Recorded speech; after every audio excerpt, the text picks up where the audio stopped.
ang naiwan. Hindi na natin kayang balikan ang kultura kung saan ang pananagutan ay itinuturing na panggigipit at ang pagsunod sa batas ay ginagawang optional. Isipin natin ang ating mga dagat. Ang West Philippine Sea ay hindi isang paninda na pwedeng i-negotiate sa palengke. Hindi ito bargaining chip na pwedeng ipamigay sa dayuhang makapangyarihan. Ang ating teritoryo ay para sa ating mga mangingisda at para sa mga susunod na henerasyon. Ang soberanya ay hindi inihahain sa silver platter. Hindi na natin kayang tiisin ang pagbabalik ng mga pogo at ang mga krimeng dala nito, ang human trafficking, ang kidnapping at ang maraming pera na sumisira sa katahimikan ng ating mga komunidad. At huwag na natin pag-usapan ang mga proyektong flood control na bumigay agad sa unang ulan o ang pondo ng bayan na tila naglalaho na parang bula sa ilalim ng mga sistemang puno ng leakage. Ang pondo ng publiko ay sagrado, hindi ito pagkakataon para sa nakasanayang korupsyon. Tingnan natin ang oras. Ngayon pa lang, habang ang taong bayan ay nalulunod sa taas ng presyo ng bilihin at kawalan ng trabaho, ang usapan ay nakatutok na agad sa 2028. Ang maagang paghahanda para sa trono sa gitna ng krisis ay isang malinaw na mensahe na mas mahalaga ang ambisyon kaysa sa solusyon, na mas mahalaga ang makinarya kaysa sa kumakalang na sikmura. Ang tunay na leader ay sinusukat sa gitna ng problema, hindi kapag handa na ang mga campaign poster. Ang pagtakbo sa pagkapangulo ay hindi paraan para burahin ang kasalanan sa nakaraan o para makaiwas sa pananagutan ng batas. Ang pagkapangulo ay ang pinakamataas na antas ng tiwala ng mamamayan. Hindi ito isang eksperimento. Sa 2028, ang tanong ay hindi kung sino ang pinakasikat o sino ang pinakamalakas sumigaw. Ang tanong ay, sino ang tunay na magtatanggol sa ating dagat? Sino ang rerespeto sa buhay ng bawat Pilipino? Sino ang tunay na magbabantay sa kabad ng bayan? Nakaligtas na ang Pilipinas sa kabanatang iyon noon. Isang malaking sugal ang isiping makakaligtas pa tayo sa isang sequel. Takbo o tago? Bakit ginagamit ni Sara ang 2028 bilang shield sa impeachment? Sa mundo ng politika, may isang gintong aral. Ang matatalinong kandidato hindi naglalabas ng alas ng maaga. Bakit? Dahil ang maagang pag-anin ay nagreresulta sa reputational fatigue o ang mabilis na pagkasawa ng tao at nagbibigay ito ng sapat na oras para sa mga kalaban na maghanda at bumwelta. Kaya ang tanong ng bayan, bakit sinagasaan ni Sara Duterte ang batas na ito ng politika? Bakit nag-anunsyo siya para sa 2028 gayong napakalayo pa nito? Ang sagot ay simple lang at hindi ito dahil siya ay malakas. Ang totoo, ito ay isang preemptive strike na bunsod ng taranta. Hindi ito diskarte para manalo. Ito ay diskarte para mabuhay. Isa itong survival mechanism mula sa isang leader na nasusukol na ng katotohanan. Huwag tayong magpapabudol. Narito ang tunay na kwento sa likod ng usaping ito. Una, ang pagtakbo ay ginagawa niyang panakipbuta sa impeachment. Huwag tayong malito sa laro. Ang anunsyong ito ay direktang sagot sa nagpapatuloy na init na investigasyon at banta ng pagpapatalsik sa kanya sa pwesto. Sa pamamagitan ng maagang pag-anunsyo, sinusubukan niyang baguhin ang usapan mula sa pagiging isang opisyal na may seryoso mga katanungan tungkol sa pondo. Gusto niyang magmukhang biktima ng politika na inaapi dahil lang tatakbo siya sa 2028. Ang plano niya, palabasin na ang lehitimong paghahanap ng pananagutan ay pamumulitika lang. Pero ang realidad, ginagamit niya ang kanyang kandidatura para rituhin tayo. Gusto niyang isipin natin na ang pagsita sa kanya ay pag-atake sa kanyang ambisyon sa halip na paghahanap ng mawawalang pera ng bayan. Pangalawa, isa itong desperadong pananakot sa Kongreso. Kilala si VP Sara sa kanyang hardball tactics. Tandaan natin kung paano niya napatalsik si Speaker Alvarez noon gamit lang ang kanyang impluwensya. Ngayon, sinusubukan niyang ulitin ang laro. Ang mensahe niya sa mga mambabatas, ako ang susunod na Pangulo. Kumampi kayo sa akin ngayon o lagot kayo bukas. Ngunit nagkakamali siya ng basa sa sitwasyon. Iba na ang ihip ng hangin ngayon. Ang mga kongresista ay hindi lang tumitingin sa kung sino ang susunod na uupo. Tumitingin sila sa galit at sentimiento ng taong bayan. Walang pananakot ang makaliligtas sa isang lumulubog na barko kung ang taong bayan na mismo ang sumisigaw ng pananagutan. Alam ng mga mambabatas na ang pagtatanggol sa isang leader na puno ng issue ay isang political suicide. Higit sa lahat, lahat, ito ay labanan ng pananagutan laban sa ambisyon. Ang pinakamapanganib na bahagi ng galawang ito ay ang pagtatangkang i-hijack ang atensyon ng bansa. Gusto nilang pag-usapan natin ang SARA 2028 para makalimutan natin ang issue ng SARA 2026. Pero hindi tayo papayag. Hindi porket nag-anunsyo ka ng kandidatura ay ligtas ka na sa batas. Ang eleksyon ay malayo pa, pero ang paliwanag sa pondo ay kailangan na ngayon. Ang maagang pangangampanya ay hindi senyales ng tapang. Ito ay amoy ng takot. Huwag natin hayaang matabunan ng election fever ang mga seryosong aligasyon. Ang tanong ng bawat Pilipino ay hindi kung sino ang tatakbo. Ang tanong ay, nasaan ang pondo? Nasaan ang katotohanan? Ituloy ang laban para sa pananagutan. Singilin ang dapat singilin. Panagutin si Sara Duterte. Hindi nakakain ang ambisyon. Unahin ang mesa, hindi ang 2028 election. May malaking lamat sa realidad ng ating bansa habang ang ilang politiko ay abala na sa pag-uusap tungkol sa eleksyon ng 2028, ang ordinaryong Pilipino ay abala sa mas matinding problema, ang kakainin ngayong gabi. Hindi tinatanong ng taong bayan kung sino ang tatakbong presidente sa susunod na 2 taon. Ang tinatanong nila, kasya pa ba ang sweldo ko hanggang katapusan? Magmamahal ba uli ang bigas sa Lunes? May pambaon pa ba ang mga anak ko bukas? Hindi ito politika, ito ay survival. Ang nanay na nakapila sa palengke ay walang pakialam kung sino ang magiging running mate ni Sara Duterte. Ang tsuper na naiipit sa traffic ay hindi interesado kung sino ang kasama sa ticket line ni Amy, Robin o Marcoleta. Ang tatay na may 2 trabaho ay hindi nakikipagdebate tungkol sa mga senaryo ng 2028. Isang tanong lang ang nasa isip niya, paano ko itatagit ang pamilya ko ngayong linggo? Hindi ito panahon para sa mga political trainers. Panahon ito para sa solusyon. Kailangan ng tao ng trabaho, yung totoo at disente. Kailangan ng pagkain sa mesa at abot kayang presyo ng bilihin. Kailangan ng transportasyon na hindi nagnanakaw ng oras ng manggagawa. Kailangan ng ospital ng tunay na manggagamot at gamot na hindi uubos sa ipon. Hindi namin kailangan na maagang sayaw ng kampanya. Ang kailangan namin,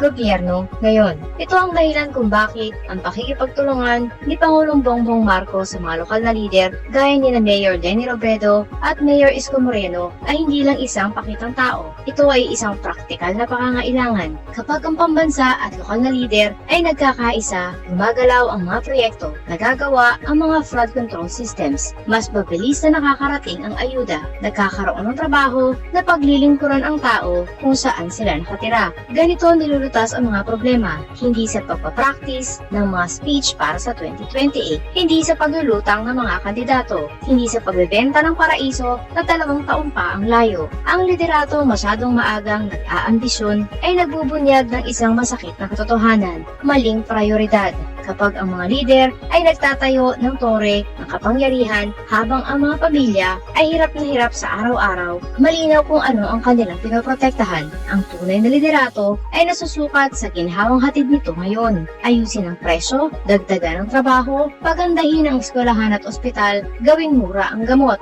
Ayusin muna ang mesa, lagyan ito ng pagkain, siguraduhin makakapag-aral ang mga bata at magagamot ang mga may sakit. Dahil ang ambisyon makapaghihintay, ang gutom hindi. Alam ng mga Pilipino ang pagkakaiba ng lideratong naglilingkod sa ambisyong nagpapakitang tao lamang. Ang Malacanang ay hindi ring ng paghihiganti. Sa mundo ng politika, may isang nakatagong lason na mas mabilis pumatay sa demokrasya kaysa sa anumang krisis. Ito ay ang paghihiganti. Kapag ang isang kandidato ay tumatakbo para sa mataas na posisyon, hindi upang magsilbi kundi upang gumanti sa mga kagalit, ang buong bansa ay nakasalalay sa isang napakadelikadong sitwasyon. Ang Estado ay may tinatawag na monopoly of force. Hawak nito ang kapulisan, ang militar, ang kaba ng bayan, at ang mga institusyong dapat ay nagtatanggol sa atin. Kapag ang mga sandatang ito ay ipinasa sa kamay ng isang taong may personal na hugot o galit, ang gobyerno ay hindi na nagiging silungan.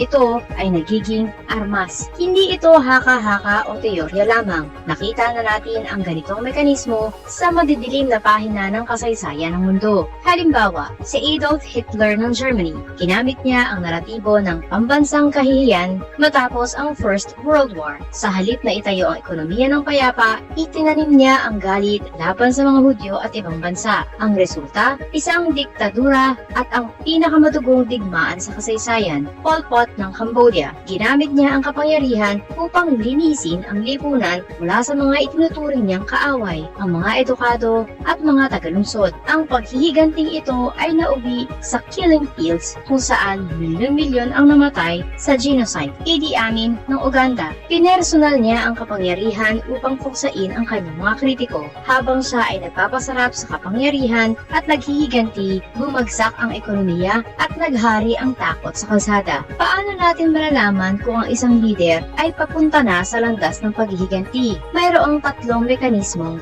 madaling mapansin. Una, retorika ng kaaway. Ang bawat talumpati ay hindi tungkol sa plano para sa bayan, kundi tungkol sa kung sino ang dapat durugin o ipakulong. Pangalawa, loyalty over competence. Hindi na mahalaga kung magaling ka sa trabaho. Ang mahalaga, sip-sip ka o tapat ka sa leader o sa kanyang pamilya. Dito nagsisimula ang talamak na korupsyon. Pangatlo, pagsira sa checks and balances. Ang Kongreso, ang Korte at ang media ay itinuturing na hadlang sa halip na proteksyon ng taong bayan. Ang batas ay binabaluktot upang paboran ang nasa itaas. Dapat tayong maging maingat kung ang nakikita nating leader ay mas mabilis magbanta kaysa maglatag ng economic agenda. Kung mas interesado siya sa pag-aayos ng personal na laban kaysa sa pag-aayos ng krisis sa edukasyon, kakulangan ng trabaho at mataas na presyo ng bilihin, ay malaking mali. Ang Malacanang ay isang fiduciary trust, isang banal na tiwalang ipinahiram ng mamamayan.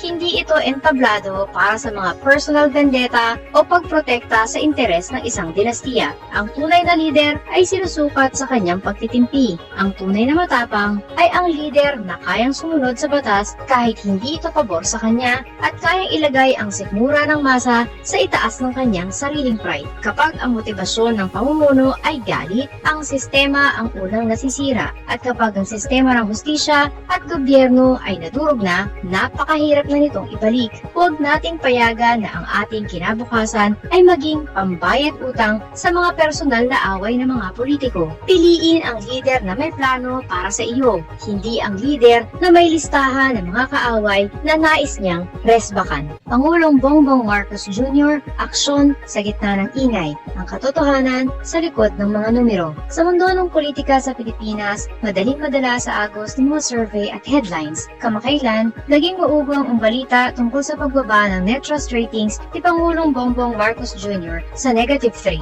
Para sa mga kritiko, ito ang katapusan. Para sa mga kalaban, ito ay piyesta. Ngunit bilang mga mapanuring mamamayan, dapat nating itanong, ang emosyon ba ng tao sa isang sandali ang tunay na sukatan ng pag-unlad o ang mga konkretong resulta na nararamdaman sa sikmura at sa bulsa? Habang ang iba ay abala sa ingay ng bangayan sa social media, ang Administrasyong Marcos ay tahimik na naglalatag ng mga pundasyong magbabago sa buhay ng mga Pilipino. Narito ang malalim na pagbalasa sa tinatawag nating puro aksyon laban sa puro bakasyon. Ang ekonomiya, hindi dinadaan sa matamis na salita. Ang pinakamalaking kalaban ng pamilyang Pilipino ay ang taas presyo ng bilihin. Sa nakaraang administrasyon, nasanay tayo sa mga matatapang na diskurso, ngunit ang inflation o bilis ng pagtaas ng presyo ay nananatiling mataas at unpredictable. Sa ilalim ni PBBM, ipinakita ang tinatawag na fiscal discipline. Nitong huling bahagi ng 2025, ang inflation ay bumagsak sa 1.6%. Isang napakalaking ginhawa ito kumpara sa 6.0 na naranasan natin noong rurok ng pandaigdigang krisis. Hindi ito tsamba. Ito ay bunga ng tamang pamamahala sa supply ng pagkain at ang mabilis na pag-aksyon sa pag-import at distribution ng bigas at iba pang agricultural products. Kasabay nito, ang ating ekonomiya ay lumago ng 5.5% sa ikalawang quarter ng 2025. Sa datos na ito, tinalo ng Pilipinas ang mga higanteng kapitbahay tulad ng China, Indonesia at Malaysia. Tayo ngayon ang isa sa mga bright spots ng Asia, isang patunay ng tiwala ng mga mamumuhunan ay hindi nakukuha sa tapang ng salita, kundi sa tatag ng pundasyong pang-ekonomiya. Kapag matatag ang ekonomiya, mas maraming negosyo ang nagbubukas at mas maraming Pilipino ang nagkakaroon ng marangal na trabaho. Ang infrastruktura mula build tungo sa pagpapatupad. Maraming proyekto sa nakaraang administrasyon ang nanatiling drawing o plano lamang sa loob ng maraming taon. Sa ilalim ng programang Build Better More ni PBBM, ang focus ay lumipat mula sa pangako tungo sa pagtatapos at pagpapagana. Hindi lang ito pangako, narito ang mga resibo.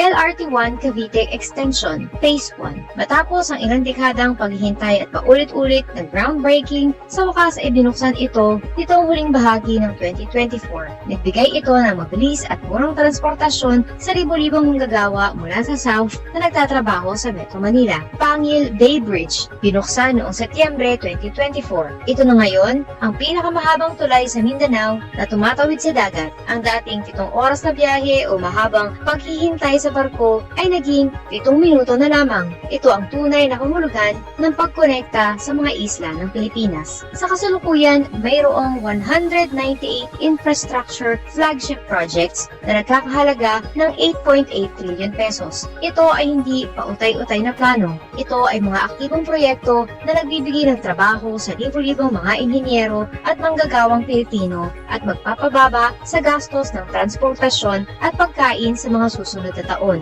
Ang contrast, bakit puro bakasyon ang kabila? Habang ang Pangulo ay abala sa pagbubukas ng mga tulay at tren, ang pangalawang Pangulo na si Sara Duterte ay humaharap sa sunod-sunod na kontrobersya na tila naglalayo sa kanya sa tunay na trabaho ng isang vice-presidente. Ang taong 2025 ang naging pinakamahirap para sa OVP. Mula sa 2 bilyon, tinapyas ang budget nito tungo sa 733 million. Bakit ito nangyari? Hindi dahil sa pamumulitika, kundi dahil sa kabiguan ni VP Sara na ipaliwanag ang paggastos sa 125 million pesos na confidential funds sa loob lamang ng 11 araw. Nang hinga ng katarungan at paliwanag sa Kongreso, ang naging tugon niya ay pananahimik, pag-iwas at pagmamatigas. Ito ang kabaliktaran ng transparency na hinahanap ng mga taxpayers. Bukod dito, wala tayong makitang malalaking programa o flagship projects mula sa kanyang opisina na direktang makikipagsabayan sa mga proyekto ng ehekutibo. Dagdag pa rito ang kanyang nakabibinging pananahimik sa isyu ng West Philippine Sea. Habang matapang na ipinagtatanggol ni PBBM ang ating soberenya at ang ating mga mangingisda, tila nagbabakasyon ang paninindigan ng Vice-Presidente laban sa pang-aabuso ng mga dayuhan. Ang pananahimik sa harap ng pambubuli ay hindi diplomasya, ito ay kawalan ng malasakit sa ating teritoryo. Foreign policy, pagbabalik ng respeto sa Pilipinas. Sa nakaraang 6 na taon bago ang 2022, ang Pilipinas ay tila naging isolate sa mundo dahil sa pagbabagong polisiya at pakikipag-alyansa sa mga bansang may masamang record sa karapatang pantao habang inaaway ang ating mga tradisyonal na kaibigan. Binaliktad ito ni PBBM. Ibinalik niya ang Pilipinas sa global stage. Ang bunga ng kanyang mga biyahe ay hindi lamang larawan, kundi bilyon-bilyong dolyar na investment pledges na ngayon ay nagiging mga pabrika ng semiconductors, mga data centers at mga sentro ng trabaho. Minodernisa rin ang AFP sa pamamagitan ng mas malakas na alyansa sa ilalim ng EDCA at pag-imbita sa iba pang mga bansa para sa joint patrols. Hindi na tayo ang bansang iniiwasan. Tayo na ngayon ang strategic partner na iginagalang at hinahangaan sa mundo. Ang mga survey ay parang litrato lamang, snapshot ng damdamin sa isang partikular na oras na pwedeng mabago ng trolls at ingay sa social media. Ngunit ang mga accomplishments o tagumpay ay ang realidad na mananatili at pakikinabangan ng susunod na henerasyon kahit tapos na ang termino. Pinapatunayan ng mga datos na si Pangulong Bongbong Marcos ang gumagawa ng mabigat na trabaho. Iniaahon niya ang ekonomiya mula sa abo ng pandemya. Itinatayo ang mga kalsadang magdurugtong sa ating mga isla at buong tapang na itinataguyod ang ating dangal sa labas ng bansa. Sa kabilang banda, ang tatak Duterte na dati ay puno ng pangako ng mabilis na solusyon ay tila nauwi na lamang sa mga iskandalo sa budget, pag-iwas sa pananagutan at ingay sa politika. Para sa Pilipinong naghahanap ng tunay na resulta para sa kanyang kinabukasan, ang pag-unlad ay hindi nakukuha sa tapang ng salita o sa dami ng Facebook likes. Ito ay nakukuha sa puro aksyon, hindi sa pagitan ng batas at karagatan, ang art of war ng Pilipinas laban sa higanting China. Kung titignan sa mapa, tila maliit ang Pilipinas kumpara sa dambuhalang China. Ngunit sa mata ng batas, Pilipinas, sa daloy ng kasaysayan at sa pundasyon ng katotohanan, hindi tayo mahina. Sa gitna ng asul na tubig ng West Philippine Sea, hindi lamang mga barko ang nagtatagpo. Dito ay nagbabanggaan ang dalawang magkaibang pananaw sa mundo. Ang mundo ng batas at soberenya laban sa mundo ng takot at pang-aangkin. Hindi dumarating ang China na may dalang mga kanyon lamang. Bitbit nila ang mga mapa, propaganda, pananakot at mga tinatawag na gray zone tactics. Isang mabagal at gumagapang na pananakot na nagkukunwaring routine patrol. Dito nagiging makabuluhan ang kaisipan ni Sun Tzu, ang may akda ng The Art of War. Bagamat isinulat para sa labanan, libu-libong taon na ang nakalipas, ang kanyang mga aral ay mas angkop ngayon sa diplomasya at geopolitika. Ayon kay Sun Tzu, all warfare is based on deception. Ang lahat ng pakikipagdigma ay nakabatay sa panlilinlang. Sa liwanag ng kaisipang ito, malinaw ang diskarte ng Beijing. Lituhin ang mundo, takutin ang mga mangingisda, pagurin ang ating mga sundalo, at gawing normal ang iligal. Ang layunin nila ay harasin tayo ngayon, gawing normal ang kanilang presensya bukas hanggang sa tuluyan na nilang maangkin ang ating teritoryo nang walang putok ng baril. Ngunit may sagot ang Pilipinas at hindi ito bala. Ang ating sandata ay estratehiya. Sabi nga ni Sun Tzu, the supreme of war is to subdue the enemy without fighting. Ang pinakamataas na uri ng sining ng digmaan ay ang pasukuin ang kaaway nang hindi nakikipaglaban. Hindi kailangang magpaputok ng kanyon ang Pilipinas para manalo. Ang tunay na tagumpay ay kapag umatras ang China, hindi dahil sa takot sa gyera, kundi dahil sa bigat ng pandaigdigang kahihiyan at diplomatikong isolation.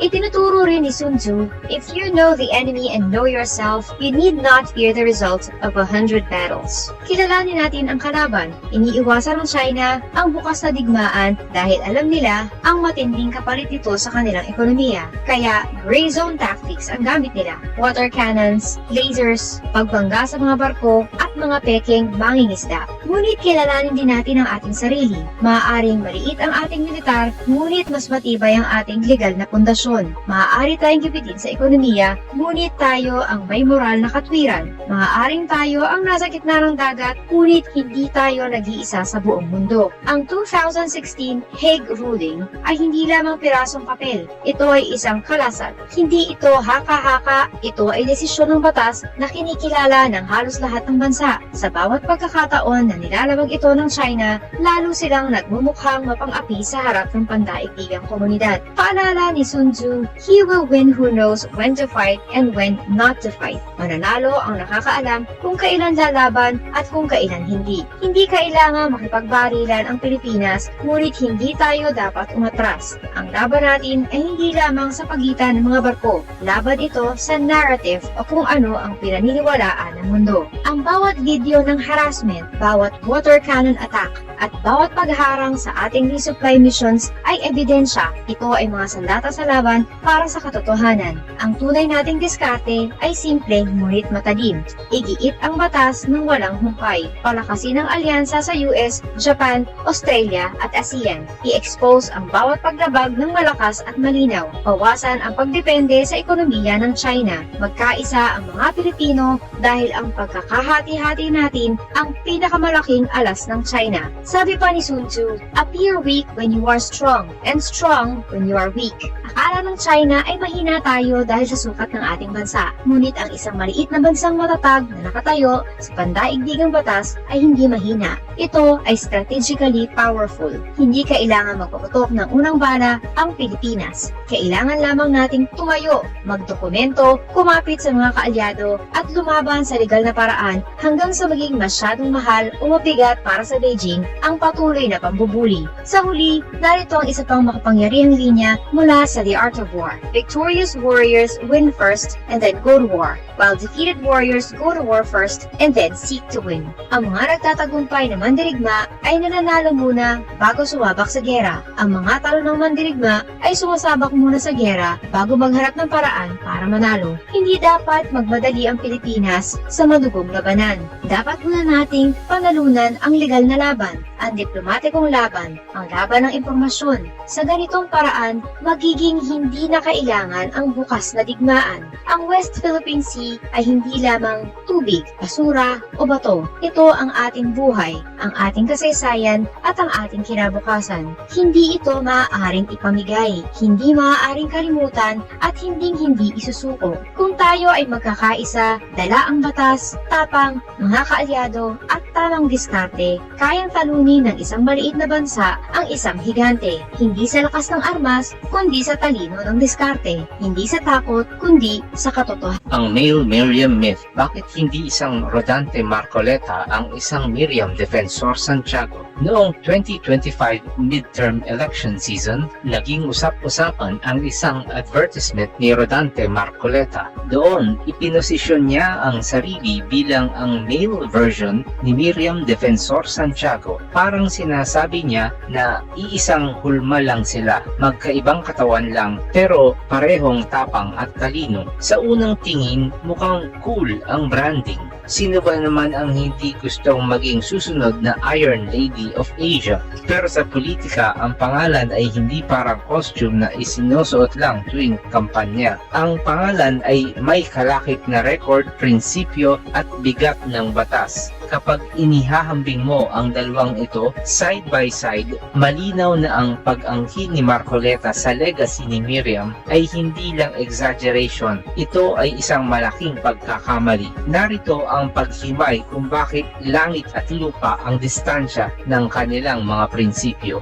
West Philippine Sea, ang batas versus ang todo-tanggi. Sa usapin ng ating karagatan, magkaiba ang kanilang planeta. Si Miriam ay isang international law scholar. Para sa kanya, ang West Philippine Sea ay hindi slogan. Ito ay sovereign rights na nakaugat sa UN clause. Ginamit niya ang batas para palakasin ang bansa laban sa higanteng China. Si Marcoleta, kabaligtaran. Sinabi niyang wala namang West Philippine Sea. Gawa-gawa lang natin yan. Sa mundo ng batas, ang pag-deny sa pangalan ay paghina ng ating laban. Habang si Miriam ay gumamit ng batas para palakasin ang Pilipinas, si Marcoleta ay gumamit ng teknikalidad para palitin tayo. Karapatang pantao, tagapagtanggol versus strangler. Dito pa lang, bagsak na ang male Miriam narrative. Si Miriam ay arkitekto ng mga batas para sa tao. Siya ang nasa likod ng Anti-Torture Act, Anti-Enforced Disappearance Act. Para sa kanya, ang Commission on Human Rights ay mahalaga para bantayan ang abuso ng gobyerno. Si Marcoleta naman ay nakilala sa pagmungkahi na bigyan ang CHR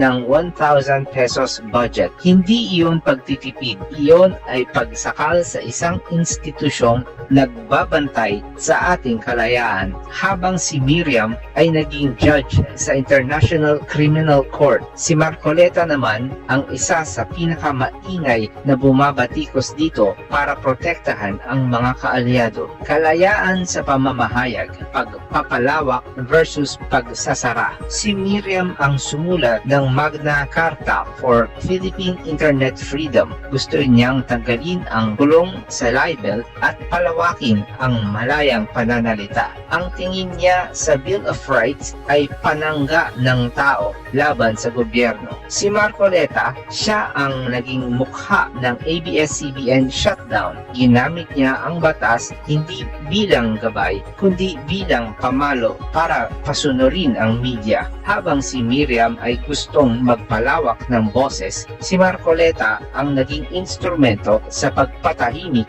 ng pinakamalaking network sa bansa. Pananampalataya versus siyensya sa batas. Sa mga usaping panlipunan, doon lalong lumalabas ang pagkakaiba. Si Miriam ang pangunahing tagapagtanggol ng RH Law. Sabi niya, ang Biblia ay hindi batas ng Republika. Naniniwala siya sa siyensya at karapatan ng kababaihan. Pabor din siya sa Sogi Bill at divorce. Si Marcoleta ay consistent na tutol sa mga ito. Madalas siyang gumamit ng mga berso sa Biblia at relihiyosong doktrina para harangin ang mga batas na ito. Ang Pag-asa sa scripture para sa batas ng bansa ay eksaktong kabaliktaran ng secular constitutionalism na pinanindigan ni Miriam sa buong buhay niya. Political dynasties, galit versus todo depensa. Tinawag ni Miriam ang mga political dynasties na stationary bandits at mga matatakaw sa kapangyarihan. Inihain niya ang anti-dynasty bill kahit alam niyang aawayin siya ng buong kongreso. Si Marcoleta naman ay ipinagtanggol ang pagtakbo ng sarili niyang anak. Ang katwiran niya, nag-e-evolve lang daw ang dynasties mula lolo hanggang apo. Isang logic na siguradong pagtatawanan o kagalitan ni Miriam kung buhay pa siya. Para saan ba ang batas? Ito ang pinakamahalagang pagkakaiba ng dalawa. Para kay Miriam, ang batas ay panangga ng mahina at tali na pumipigil sa mga makapangyarihan para hindi sila mang-abuso.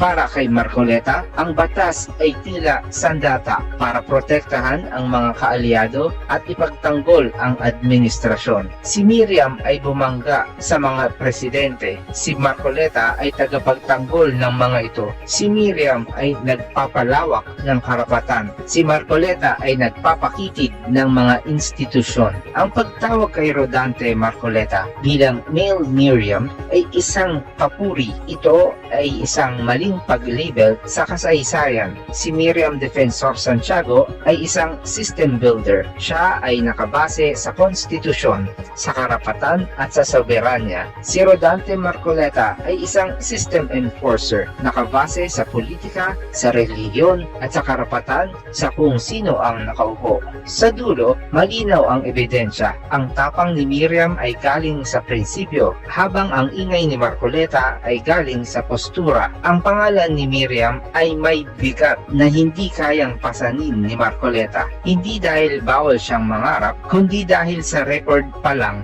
kitang-kita na magkaiba sila ng hulma at magkaiba sila ng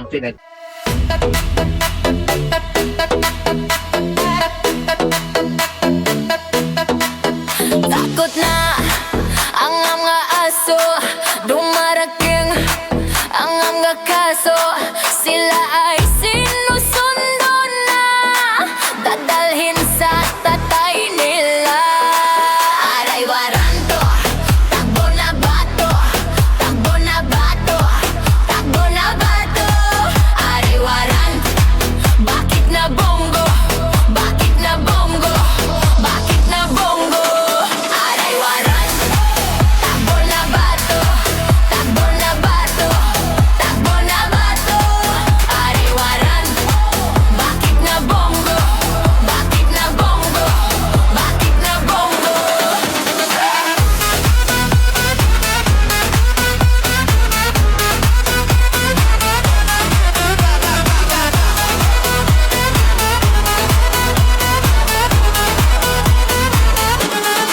Sabi ni Lord, huwag masama, pero sila ay uborlala.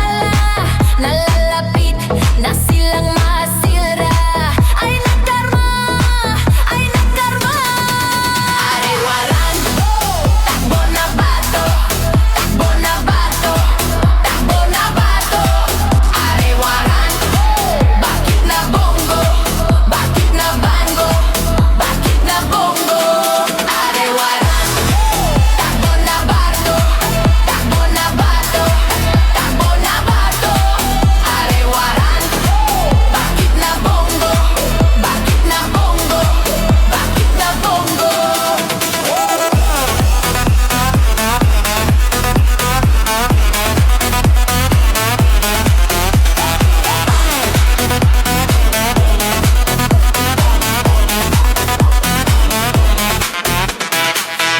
De, utakluga, de, stanga-tanga, de, utakluga, de, stanga-tanga, de, utakluga, de, stanga-tanga, de, utakluga, de, stanga-tanga. De, stanga-tanga. De, stanga-tanga. De, stanga-tanga. Dede estanga agay waran.